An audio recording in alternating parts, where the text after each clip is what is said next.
Penelitian Litbang Kompas yang melaporkan bahwa Kementerian Agama, dalam hal ini Menteri Agama, mendapatkan hasil survei kepuasan yang sangat tinggi.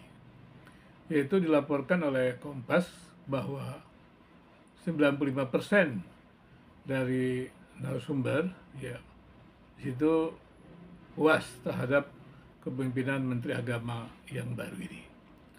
Memang dikatakan bahwa yang memilih baik itu 72% lebih, kemudian sisanya adalah di situ dikatakan 23% lebih adalah sangat baik atau sangat puas begitu ya.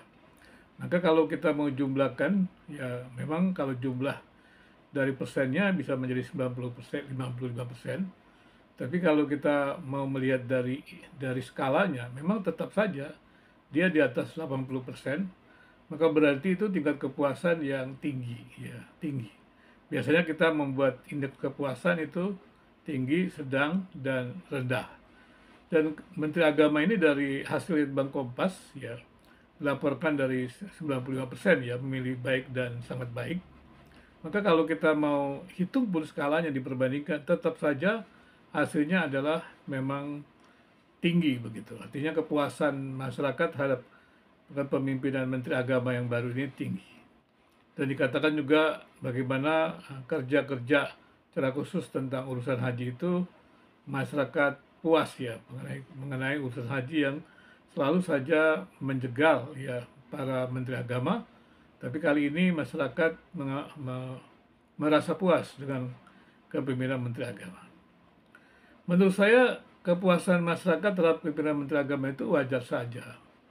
Bukan saja Menteri Agama ini sangat mempromosikan tentang toleransi, moderasi beragama yang memang sangat diusung oleh Kementerian Agama, tapi juga beliau secara khusus juga mengakui ya, atau menyatakan bahwa akan menekan korupsi, akan menghadirkan sebuah Kementerian Agama yang bersih. Dan kemudian juga dikatakan juga secara tegas bahwa dia mengajak staf-stafnya ataupun para birokrasinya supaya mereka betul-betul memimpin Kementerian Agama ini atau menjadi pemimpin pejabat di Kementerian Agama itu dengan bersih. Dan juga digambarkan oleh Menteri Agama yang baru itu mesti punya peduli, karena banyak orang-orang yang tidak punya jabatan di Kementerian Agama itu lebih susah.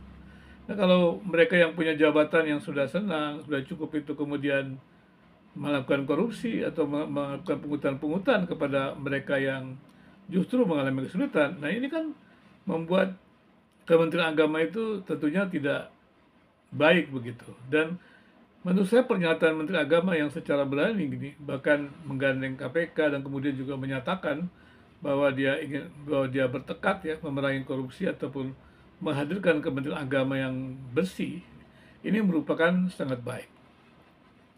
Selanjutnya juga bahwa suatu survei yang mengatakan Menteri Agama ini dinilai oleh masyarakat bahwa masyarakat puas terhadap kerjanya Menteri Agama ini menjadi sesuatu yang sangat membanggakan tentunya. Karena Menteri Agama ini kan kerap dilabelkan sesuatu yang kurang baik, apalagi kalau kita melihat Kementerian Agama ini pernah menjadi ya raja korupsi gitu.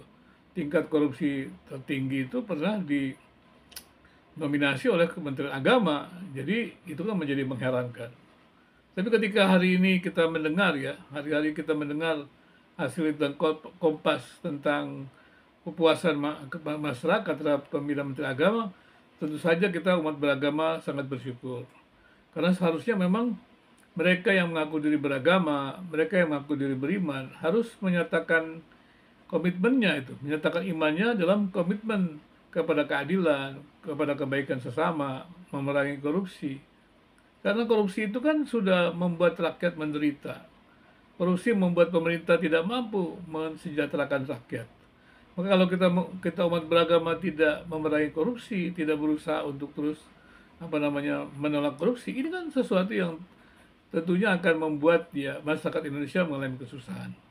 Dan Kementerian Agama ini juga secara khusus Menteri Agama jelas-jelas sangat mengerti perintah dari Presiden Prabowo yang memang dengan tegas mengatakan siap untuk memerangi korupsi. Dan tentunya juga banyak orang percaya dan berharap kepada Presiden Prabowo untuk terus memerangi korupsi. Saya pribadi juga berharap sekali, apalagi kalau mengingat tentang Korea Selatan. Korea Selatan itu berhasil maju secara khusus ketika mereka memerangi korupsi, ketika dipimpin oleh seorang pimpinan perdana menteri yang tentara begitu, yang ABRI begitulah dalam hidup kita, dalam konteks kita. Dan ketegasannya dan semangatnya untuk membersihkan Korea Selatan akhirnya menghadirkan kejayaan Korea Selatan menjadi negara yang maju begitu. Dan Indonesia juga bukan mustahil untuk bisa menjadi negara maju. Karena masyarakat Indonesia bukan orang-orang yang bodoh. Masyarakat Indonesia juga terkenal dengan toleransinya, terkenal dengan kerjasamanya, terkenal dengan kepeduliannya. Nah, kalau ada pemimpin atau Presiden Prabowo ini betul-betul bisa menggerakkan dan memerangi korupsi dan mengajak rakyat Indonesia untuk sama-sama bekerja memerangi korupsi, saya pikir ini sesuatu yang pasti akan direspon masyarakat dengan sangat positif gitu. Dan kemudian juga kita selalu mendengar kata-kata Presiden Prabowo yang sangat berapi-api gitu. Dan itu berisi tentang kepeduliannya. Secara khusus yang saya selalu ingat bahwa pemimpin bekerja untuk rakyat, bukan pemimpin merampok rakyat. Pemimpin bekerja untuk rakyat. Apalagi kata-kata yang sangat menyentuh, dikatakan bahwa Presiden Prabowo itu ingin supaya masyarakat miskin itu bisa tersenyum. Nah, ini kan sesuatu yang menurut saya membanggakan.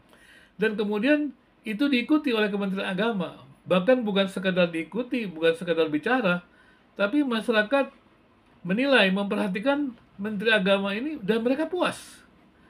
Dan saya juga terus terang juga puas ya, apalagi dengan kata-katanya yang sejuk ya, dengan kata-katanya yang berusaha untuk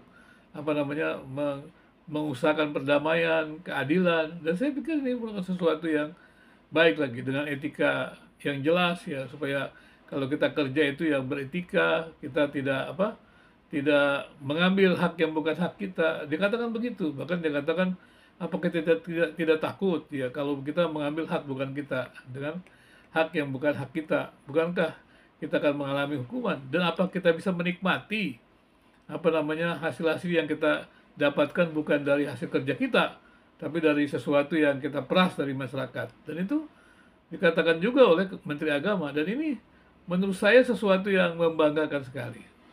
Jadi silakan untuk saudara yang mendengarkan video saya ini, cobalah menjelaskan berkomentar, menjelaskan kira-kira apa yang membuat Anda puas dengan Menteri Agama ini. Tuliskanlah apa yang membuat Anda puas dengan Menteri Agama ini, karena survei mengatakan bahwa masyarakat Indonesia puas, 95% loh, 95%.